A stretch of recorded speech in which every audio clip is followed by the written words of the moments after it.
ये गुजरात गांधी का गुजरात है, सरदार का गुजरात है। ये गुजरात सच का गुजरात है, स्वाभिमान का गुजरात है। ये गुजरात पहली आजादी का इंजन हमारा गुजरात है। आज वही गुजरात को कहीं भय और स्वार्थ की दीवार के बीच गुलाम बनाने की कोशिश सत्ता में बैठे लोगों द्वारा की जा रही है। बीते 30 साल से यहां भारतीय जनता पार्टी का शासन है। वादे खुशहाली के करते हैं, लेकिन जमीन पे जब जाए तो हमारे किसान कमजोर हो चुके हैं, युवा रोजगार के लिए दर दर भटक रहे हैं, महिलाओं पे अत्याचार बढ़ रहे हैं, मंदी से व्यापार टूट रहा है, छोटी फैक्ट्रियां बंद होती जा रही है। सर, आज महंगाई चरम पर है। हर गृहिणी के घर पर वार है। साइबर माफिया बेलगाम है, जन जन परेशान है। डिजिटल प्लेटफॉर्म का आज दुरुपयोग हो रहा है। हमारी गुजरात की पहचान वैसी डायमंड इंडस्ट्रीज, टेक्सटाइल इंडस्ट्रीज कमजोर हो चुकी है। आज वही गांधी और सरदार का गुजरात, जहां से नकली दवा का कारोबार पूरे देश में फैल चुका है, शिक्षा और आरोग्य की सेवाएं अब व्यापार में परिवर्तित हो रही है, जीएसटी की झंझट और टैक्स टेररिज्म का दूषण है। सरकार में बैठे लोग यही जीएसटी की झंझट और टैक्स टेररिज्म से व्यापार उद्योग के पास प्रोटेक्शन मनी की वसूलात करने की बात भी उभर के अब बाहर आ रही है। भ्रष्टाचार आज भारतीय जनता पार्टी का शिष्टाचार बन चुका है। ट्रैफिक टेररिज्म शहरों की पहचान बन चुका है। हमारे गुजरात की तिजोरी 1995 में 7,200 करोड़ डेब्ट और लायबिलिटीज थी। जब भाजपा 95 में मोदी साहब 2002 में आए तो वो कर्जा 14,000 करोड़ का था और आज कुछ सालों में 5 लाख करोड़ से ज्यादा गुजरात का डेब्ट और लायबिलिटी जो है वो बढ़ चुका है। गुजरात देवादार बन चुका है। गुजरात में सामाजिक और आर्थिक असमानता बढ़ाई जा रही है। ड्रग्स माफियाओं के लिए गुजरात अब गेटवे बन चुका है। फिक्स पे करार एवं आउटसोर्सिंग की असुरक्षित नौकरियों से हमारे युवा कर्मचारियों का शोषण हो रहा है। राज्य स्तरीय सभी संवैधानिक संस्थाएं खत्म हो चुकी है। संसदीय कार्यशाला कमजोर हो चुकी है। ये गुजरात की स्थिति में बता रहा हूं सर। यहाँ न्यायिक व्यवस्था पर लगाम कसने की कोशिश हो रही है। जन जन को डराया जा रहा है, विपक्ष को कहीं कचड़ा जा रहा है। आंदोलन का अधिकार भी आम जन से छीन लिया जा रहा है। सर, दंभी राष्ट्रवाद के दबाव में पहले प्रदेश और आज पूरे देश को फिर से गुलाम बनाने की कहीं साजिश रची गई है। सच एवं स्वाभिमान के गुजरात मॉडल को आज झूठ फरेब धोखेबाजी से देश दुनिया में बदनाम किया जा रहा है। साहब, मेरी गुजरात की रोशन चांदनी जो गांधी और सरदार ने प्रदान की थी, आज वो मेरी गुजरात की रोशन चांदनी पे काला दाग लगाया जा रहा है। सरदार, मुझे गर्व है मैं सरदार का वारस हूं।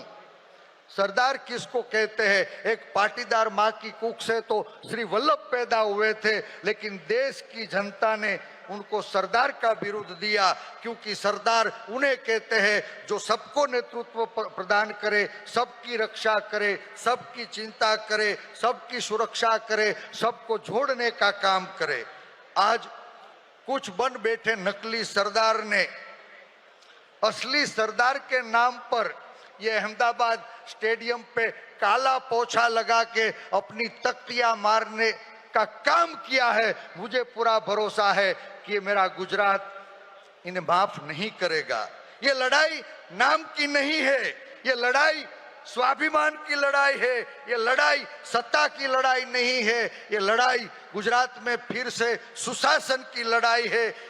सबकी मुझे लग रहा है कि समस्याएं अलग हो सकती है, लेकिन सभी समस्याओं की एक जड़ है और वो सत्ता परिवर्तन। मुझे पूरा भरोसा है, अहंकार हमेशा हारता है।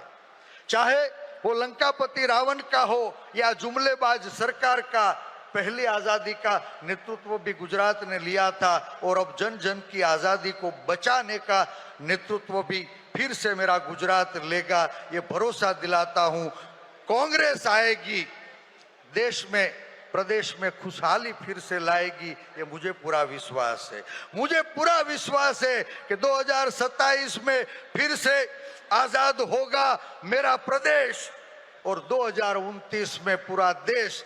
आप सब साथी गांधी और सरदार की भूमि में आए, फिर से आप सबका स्वागत करते हुए धन्यवाद करता हूं।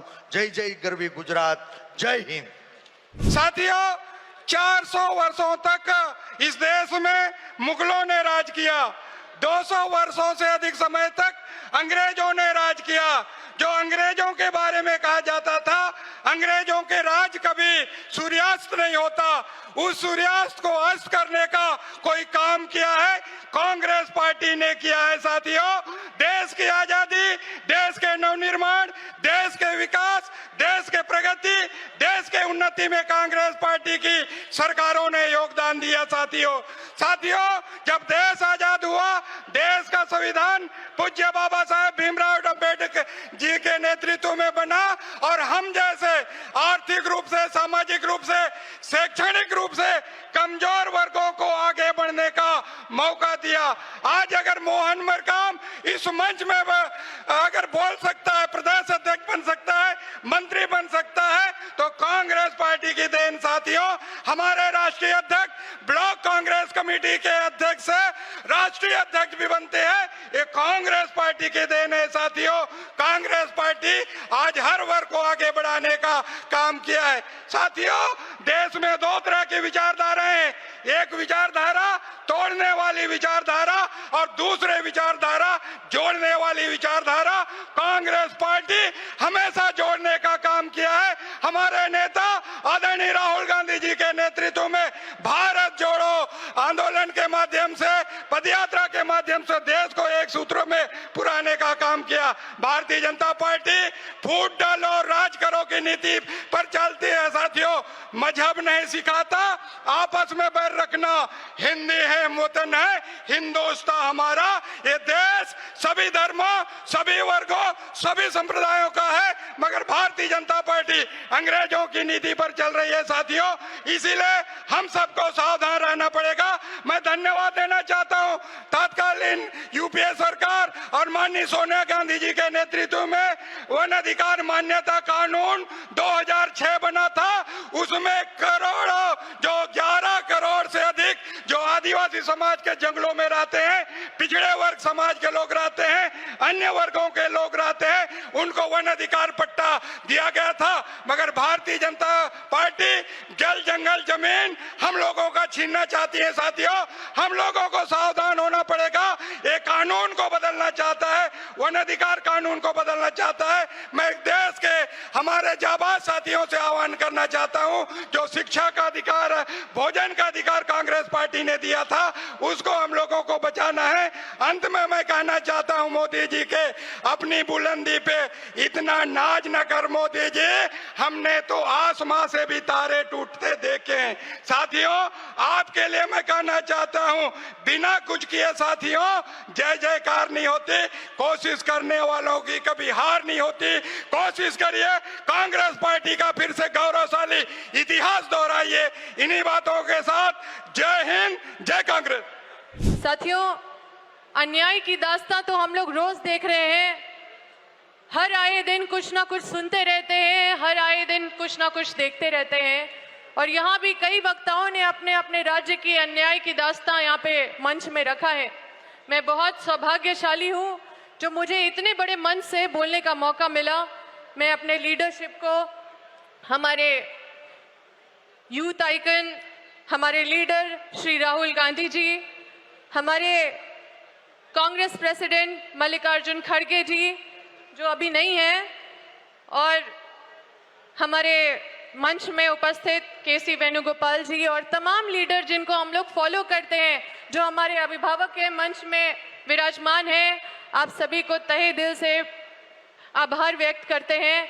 आप हमारे मार्गदर्शक हमेशा बने हैं और ये शक्ति के साथ जो हम लोग कांग्रेस पार्टी में जिस विचारधारा के साथ खड़े हैं, क्योंकि हम झारखंड से आए हैं तो हम जल जंगल जमीन की बात करेंगे साथियों।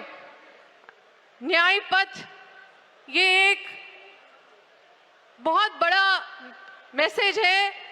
अन्याय सिर्फ लोगों के साथ ही नहीं हो रहा है साथियों, अन्याय उन जंगलों के साथ भी हो रहा है। जमीन भी छीने जा रहे हैं, पंछियां जानवर सब इधर उधर हो जा रहे हैं। और मैं ऐसे झारखंड से आती हूँ जहाँ पे हर आए दिन लोग विस्थापित हो रहे हैं। हमारे क्षेत्र में भी विस्थापित का सबसे बड़ा मुद्दा है और हमारा झारखंड में भी सबसे बड़ा मुद्दा विस्थापितों का है, जिसका बात शायद बहुत दबते जा रहा है। और हमारी जब कांग्रेस की सरकार थी तभी विस्थापितों को संरक्षित करने की कानून बनाई थी, जंगलों को संरक्षित करने की कानून बनाए गए थे, जमीन को किसानों से नहीं छीना जाए, कई ऐसे कानून बनाए थे। वाइल्ड लाइफ को बचाने के लिए कानून बनाए गए थे जो आज पूरी तरह से ध्वस्त हो रहे हैं। ये अडानी अंबानी बड़े बड़े प्रोजेक्ट लेके आते हैं हमारे झारखंड में और विस्थापितों को यहाँ से वहाँ कर देते हैं। न रिहेबिलिटेशन मिलता है, न कंपनसेशन मिलता है, न मुआवजा मिलता है, न नौकरी मिलता है। साथियों, हमारे झारखंड के लोग इधर उधर दर बदर भटकते भटकते कहाँ लेबर का काम करने दूसरे प्रदेश में चले जाते हैं। साथियों, अगर हमारे राज्य के बच्चे अगर इसरो में काम करने के लिए बाहर जाएं, अगर पायलट बनने के लिए बाहर जाए तो समझ में आता है, लेकिन अगर अपने परिवार को छोड़ के 5-10 हज़ार की नौकरी करने के लिए बाहर जाएं तो उससे दुर्भाग्य कोई भी बात नहीं होगी।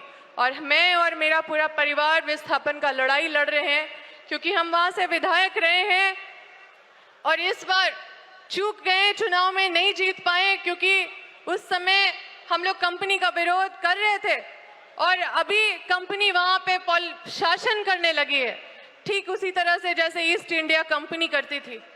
तो साथियों, अन्याय का पैमाना इतना बड़ा है कि हम सबको अपने लीडरशिप के बातों को गंभीरता देने का जरूरत है। ये जल, ये जंगल, ये जमीन, ये हमारा अस्तित्व सबको मिटाया जा रहा है और हमारे क्षेत्र में इतना माइन मिनरल होने के बाद भी पूरे देश में सबसे गरीब राज्य अगर कोई है तो वो झारखंड राज्य है।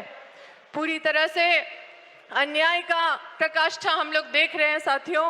क्योंकि मंच में मौका मिला बोलने का तो हम सोचे कि अपने झारखंड की भी स्थिति बताएं ताकि आप लोग इस बड़े पैमाने में जो हम लोग न्याय पथ में निकले हैं उसको और मजबूत बनाने के लिए संकल्पित रहें।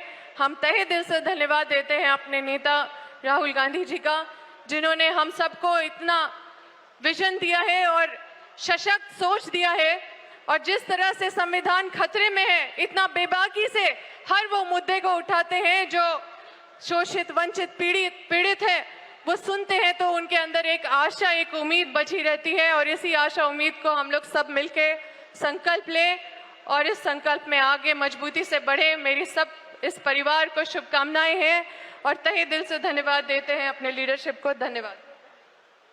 साथियों, आज के इस अधिवेशन में प्रत्येक कांग्रेस पार्टी का कोने कोने से आया हुआ एक एक कार्यकर्ता ये प्रण लेता है कि ये लड़ाई जो देश में हमारे नेता श्री राहुल गांधी जी ने पैदल चलकर कन्याकुमारी से लेकर जम्मू कश्मीर तक लड़ी, उन सब में वो चाहे संविधान बचाने की लड़ाई हो, वो युवाओं की बात हो, वो छात्रों की बात हो, वो सामाजिक न्याय की बात हो, वो सब इस देश की जो मूल सोच है, इस देश के जो संविधान को बचाने की सोच है, उस सोच को लेकर राहुल जी ने जो लड़ाई लड़ी, उसके लिए कांग्रेस पार्टी का प्रत्येक कार्यकर्ता जो है वो लड़ेगा।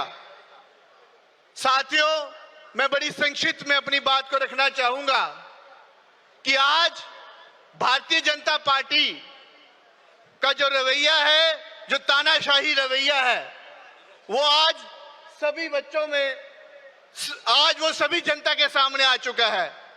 मैं आपको एक बताना चाहूंगा कि जिस प्रकार कक्षा में कोई बच्चा होता है और अगर उसे पता है कि परीक्षा में जब वो एग्जाम देने जाएगा तो उसकी ये जो हिंदी में हम जिसको चिट बोलते हैं कि जब मैं परीक्षा देने जाऊंगा तो मुझे पढ़ने की जरूरत नहीं है, वहां पे मेरी जो है मैं जेब से अपनी चिट निकालूंगा और मैं पास हो जाऊंगा। तो वो बच्चा पूरे साल भर तक जो है परीक्षा की तैयारी नहीं करता है।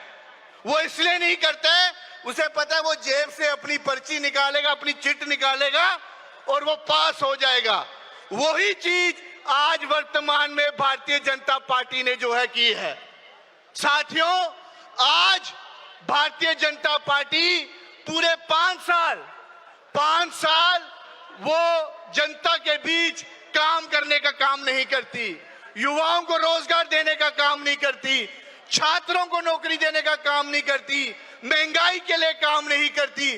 वो इसलिए काम नहीं करती है कि उनके पास भी एक चिट पड़ी है और वो चिट है इस देश में धर्म की चिट। वो उसको उस चिट की तरह यूज करते हैं और उन्हें लगता है कि जब वो इस चिट को यूज करेंगे तो सभी लोग जिनके उन्होंने काम किए हैं और नहीं किए हैं वो सभी उनका काम करेंगे। तो मेरा आप लोगों से सबसे यही निवेदन है कि इस चिट से हमें जनता को अवगत करना है। जय हिंद, जय भारत।